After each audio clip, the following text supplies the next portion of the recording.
Olá, tudo bem? Vamos ao resumo da lição desta semana. A ascensão de Jesus ao céu é central para a teologia de Hebreus. Ela marca o início do governo de Cristo e de seu ministério sumo sacerdotal em nosso favor. Finalmente, e mais importante, sua ascensão marca a inauguração da nova aliança, que provê os meios pelos quais podemos nos aproximar de Deus com ousadia mediante a fé. Privilégio obtido por meio dos méritos de Cristo e de sua justiça. Nesta semana, iremos estudar sobre os espíritos dos justos aperfeiçoados. Lhe convido a seguir nesta aventura do conhecimento. Vamos juntos?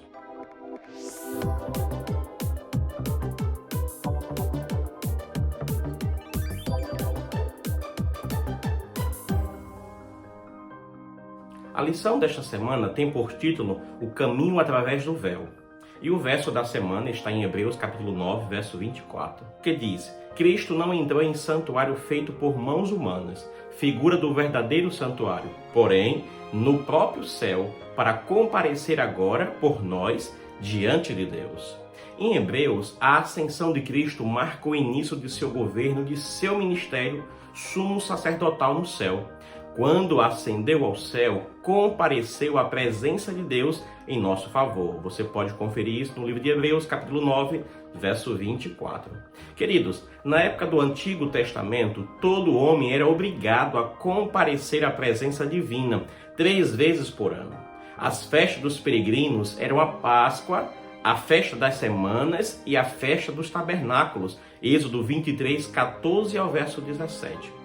Seu propósito era contemplar a face de Deus. Cristo compareceu à presença do Senhor no céu em nosso favor. Em harmonia com as festas do Antigo Testamento, Jesus morreu na Páscoa. Após sua ressurreição, ele ascendeu primeiramente a seu Pai no momento em que os sacerdotes moviam o feixe de cereais, e ascendeu novamente pela última vez após 40 dias para sentar-se à direita de Deus. Visto que a inauguração de Cristo como nosso sumo sacerdote ocorreu no céu, o Espírito Santo foi derramado durante o Pentecoste sobre seus seguidores na terra. Quando Deus apareceu aos israelitas no Monte Sinai, eles temeram. Moisés se tornou seu intermediário. Por toda a história de Israel, os sacerdotes foram os mediadores, porém até mesmo eles eram proibidos de ir quando quisessem ao lugar santíssimo do tabernáculo. Os véus funcionavam como limite e proteção para os sacerdotes quando ministravam no santuário. Hebreus convida a nos aproximarmos do santuário através do véu, isto é, da carne de Cristo. Hebreus capítulo 10, verso 20. Vamos refletir sobre os espíritos dos justos aperfeiçoados nestes próximos momentos. Em Hebreus capítulo 12, verso 22 e o verso 23, Paulo se dirigiu à sua audiência com estas palavras: Vocês chegaram ao Monte Sião e à cidade do Deus vivo, a Jerusalém celestial, e a milhares de anjos. Vocês chegaram à assembleia festiva, à igreja dos primogênitos arrolados nos céus. Vocês chegaram a Deus, o juiz de todos, e os espíritos dos justos aperfeiçoados. A questão que buscaremos responder em relação a essa passagem é: quem são então os espíritos dos justos aperfeiçoados? Ou seja, que tipo de seres são estes qual Paulo fala neste momento? Ao nos prepararmos para isso, observaremos o contexto de Hebreus capítulo 12, verso 22 e o verso 23, que é Hebreus 11.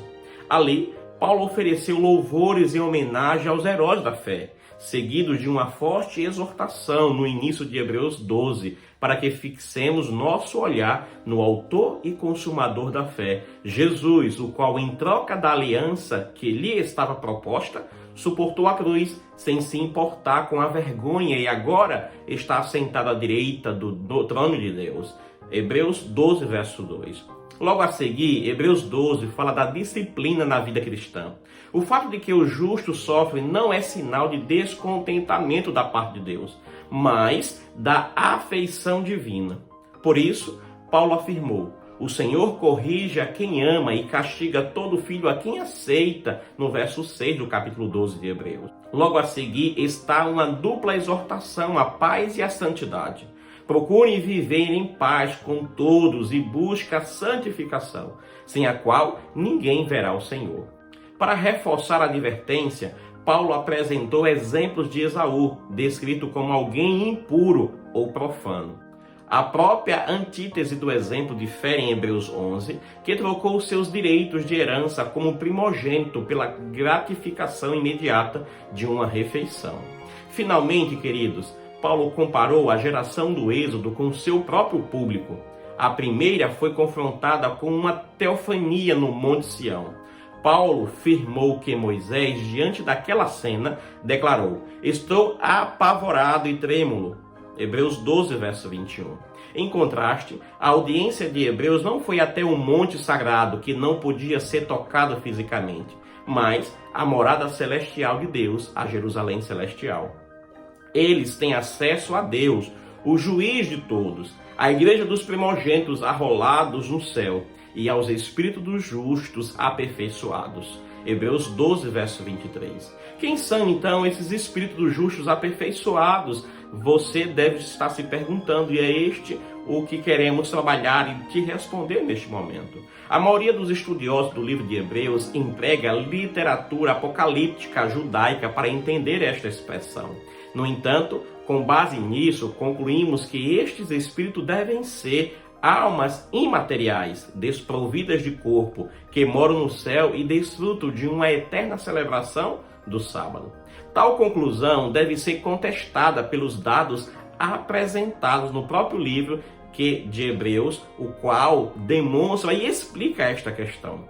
Para tanto, analisaremos o substantivo espíritos, o adjetivo justo e o verbo que está no particípio aperfeiçoado.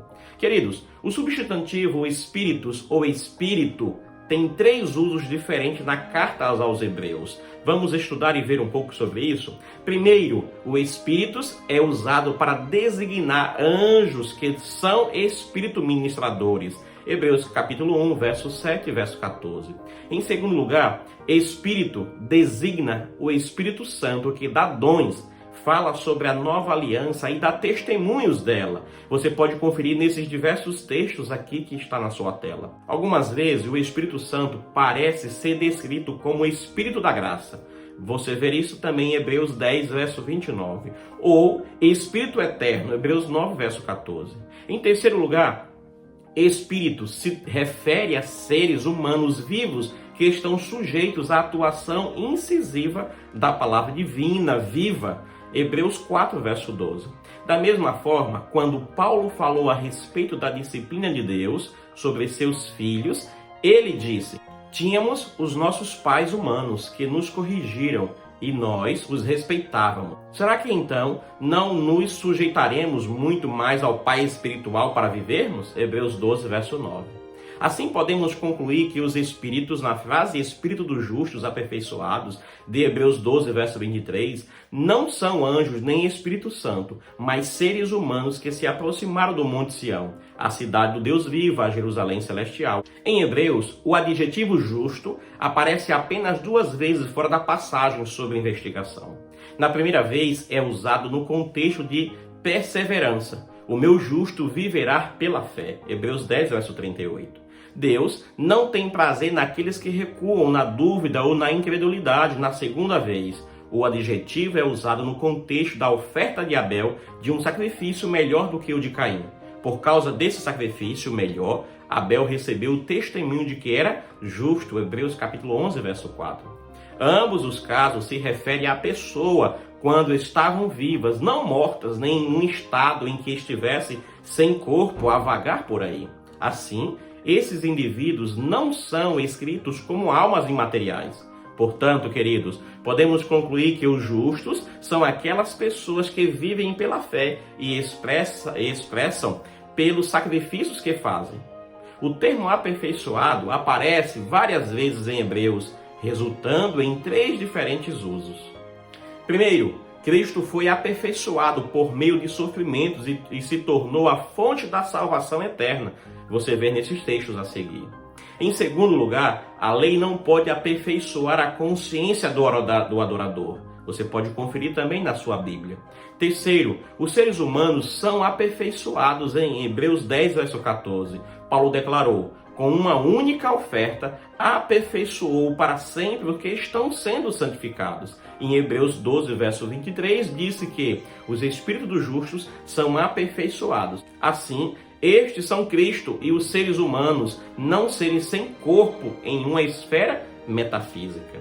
Finalmente, a frase Igreja dos Primogênitos parece ser parte de um paralelismo sinônimo da frase que se segue: arrolados nos céus. Hebreus 12, verso 23. A imagem de pessoas justas sendo inscritas nos livros celestiais é comum nas Escrituras. Pode ver em todos esses textos e comparar também com Filipenses, capítulo 3, verso 20. Moisés contendeu com Deus para que o Senhor perdoasse o pecado de Israel ou apagasse seu próprio nome do livro da vida. Consequentemente, os espíritos dos justos aperfeiçoados devem ser interpretados como seres humanos, em vez de almas incorpóreas de pessoas que morreram. Em suma, a evidência textual aponta para o fato de que substantivo espíritos é usado para anjos, para o Espírito Santo e para seres humanos. O adjetivo justo é usado para pessoas fiéis como Abel e o público de Hebreus. O texto aperfeiçoado é usado para descrever Jesus sendo aperfeiçoado, para se referir à incapacidade da lei para tornar qualquer coisa perfeita, e em relação aos seres humanos que foram aperfeiçoados pelo sacrifício de Cristo.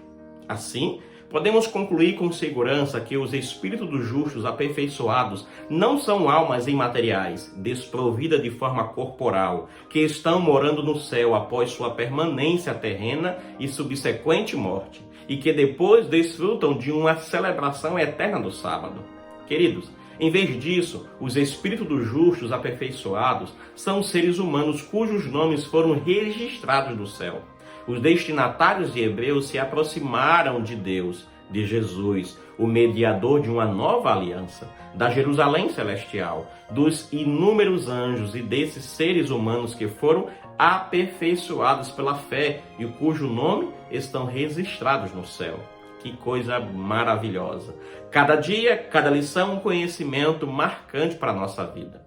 Mas, voltando ainda à passagem, podemos dizer que deve ser entendida como uma exortação aos crentes, semelhante à exortação do autor ao seu público, quando disse: aproximemo-nos do trono da graça com confiança. Hebreus 4, verso 16. Para entender um pouco mais, e fica aqui um adendo para você, escute isso e grave e aprenda muito bem.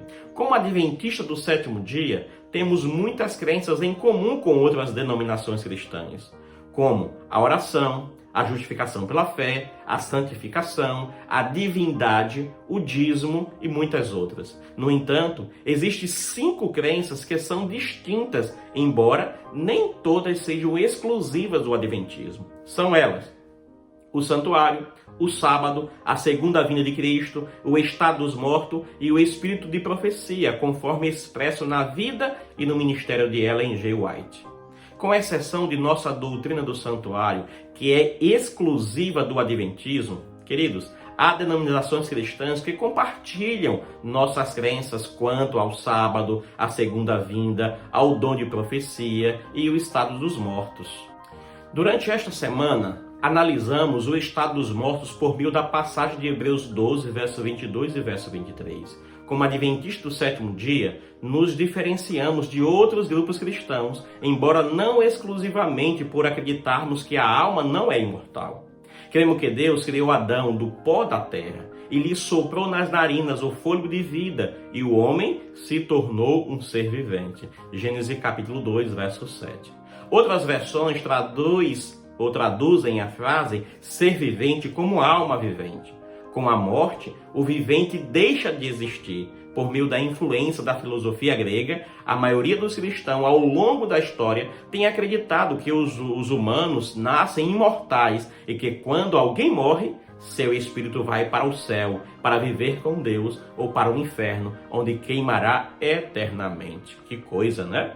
E aí, me diga, você gostou deste vídeo? Você Gostou do resumo da lição desta semana? Então lhe convido a compartilhar esse material com diversas pessoas. E olha uma coisa, também se inscreva no canal, deixe o seu joinha aí para que assim possamos ser motivados a compartilhar esperança. Desafio a você agora compartilhar esse link para outras pessoas. A você, uma maravilhosa semana em família. E quero te dizer que Deus esteja contigo e que cada dia, cada manhã, sejamos todos reavivados pela palavra de Deus. Que Deus abençoe você. Quero convidar a você a orar nesse momento. Feche seus olhos.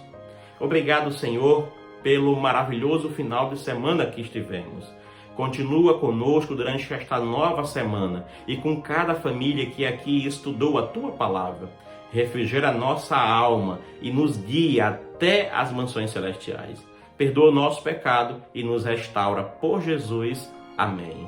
Queridos e queridas, até a próxima semana para mais um resumo da lição. Lhe espero na próxima semana.